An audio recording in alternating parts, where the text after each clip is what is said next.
water right that we own. That is a property right that we own. The government can't take it away from us. The government does not own the water. The water belongs to the citizens of the state of Colorado. So they can put new regulations in place that we have to follow in order to use the water, but they can't take the water away from us. It belongs to all of us. Now we have a water right that allows us to use the water. We don't own the water. Everybody owns the water. The water is always owned by the public. Everybody. Every citizen owns the water. But the right to use it then is what you turn into a water right.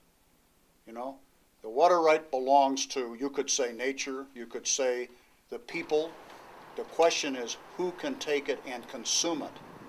Take it out of its channel, consume it in a crop or in a city or for a business. Now that is what we call a water use right. So please, when you use the term water right, remember what we're talking about, a right to use the public's water resource.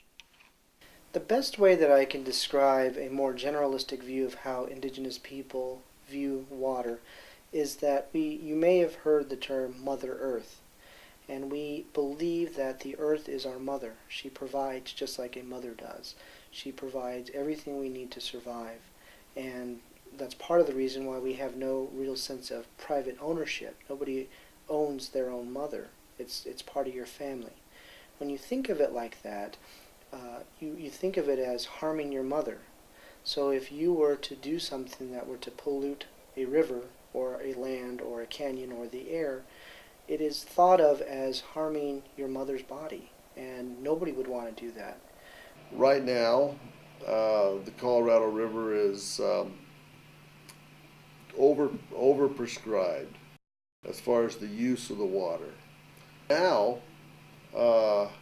we have dams. I mean, you know, so the white man came and he built dams.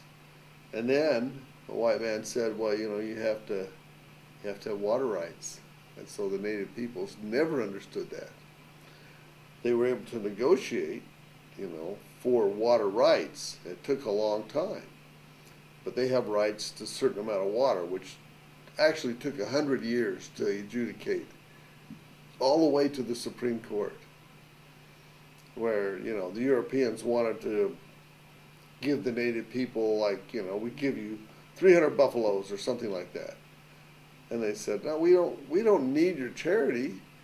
We can take care of ourselves. Just give us back our water. All we need is the water and the land, and we can take care of ourselves, which they did very well for hundreds of years before the white man showed up. But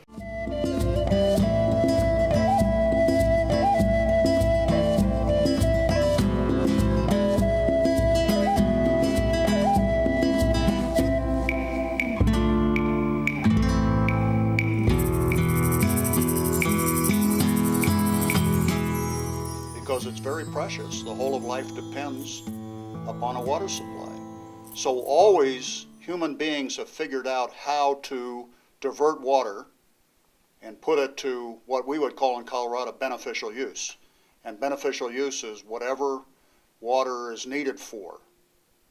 In Colorado, we recognize agricultural water rights, municipal water rights, business water rights, recreational water rights, and water rights for fish flow. the native people feel, or felt certainly, and I think they still do, that God provided the water for everybody to use, provided the land and the air for everyone to use. And this is the way they lived for centuries here. Then, of course, when the Europeans came, and they came and first began to build fences to keep their livestock in, things like that, the native people didn't understand that. There are very few things that you can say are across the board or general among indigenous people here in America or in North America. But one of the things that we believe almost universally among indigenous people is There is no one single owner of the land or the resources. It was such a part of us in the way that you might think of your family. No one owned the mountains, no one owned the waters, no one owned the sky, the land, anything like that. So almost no indigenous population felt that way. It was there for all of our use. Now, there were territories that were established, and that's where the wars resulted in, but still, they never believed that it was theirs. The Europeans came and began to make regulations and, impose their legal system on the tribes, on the native people. That resulted in some significant wars that occurred here between the natives and the Europeans. The problem really comes when you have large business concerns, big cities growing, new corporate farms, for example, not small farmers, that are going to take water away from the indigenous people who are already there.